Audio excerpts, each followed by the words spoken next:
We had you for a couple more minutes.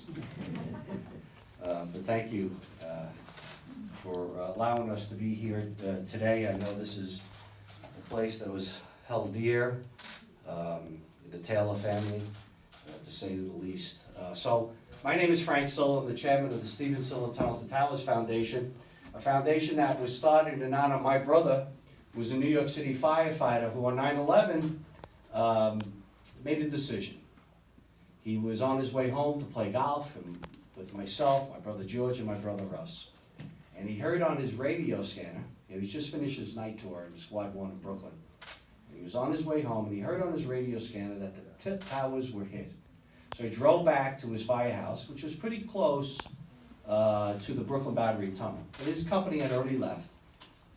So he got his gear, drove to the mouth of the Brooklyn Battery Tunnel, where it was closed for security reasons. Now, many of you from here probably don't know what that tunnel looks like, or how long it is, or where it exactly is. But it connects it connects Brooklyn with downtown Manhattan. The tunnel itself is almost 2 miles long. It goes down about 0.8 of a mile and up over a mile. It goes just like that. Well, my brother was faced with a decision, and what he did was he put the 60 pounds of fire gear on his back and ran through that tower to the tunnel. Ran through the tunnel to the towers, where he gave up his life while saving others. You know, we were so proud of my brother. You know, Stephen was the youngest of 7, so it's pretty ironic. Jenny, I know what that number looks like, feels like. I lived it. There's 7 kids in the house. You know, I know what my mother went through. Your kid's a lot better than I was, I can tell you that. So, and my house was filled with love. But the story of my brother gets a little more detailed in that, you know, by the time he was 10 years old, we had lost both our parents. My parents, when Stephen was 8.5 years old, my dad died, and a year and a half later, my mom died. And we raised him, because he was much younger than us. He was 14 years younger. I was closest in age. So when he was 10, I was 24. And my other brother, my oldest brother, was almost 35. So we raised him. And he became this outrageous human being. But he knew very early on the precious and the importance of every day, what every day meant, because he saw it firsthand that he lost his parents. He knows that things could change in an instant, right, Brian? In an instant, right, Travis? You know that, right, Jenny? In one instant, things could change. So he lived every day to the fullest, and he taught his older siblings to appreciate every day. So when he died, it was such a loss for us. We didn't know exactly what to do, but we knew we wanted to honor the sacrifice that he made. And we've been doing that for the last 17 years.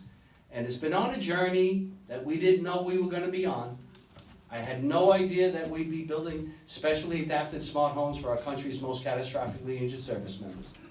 I had no idea that we would be taking care of the families left behind for fallen first responders, and most certainly for Gold Star families. No idea. All I knew, and all we knew as a family, is that we wanted to do good to honor our little brother who sacrificed so much. Which brings us here to today. Over the last couple of years, we've been able to build, or in the design stage, of 75 smart homes around the country. 75. And these homes are spectacular.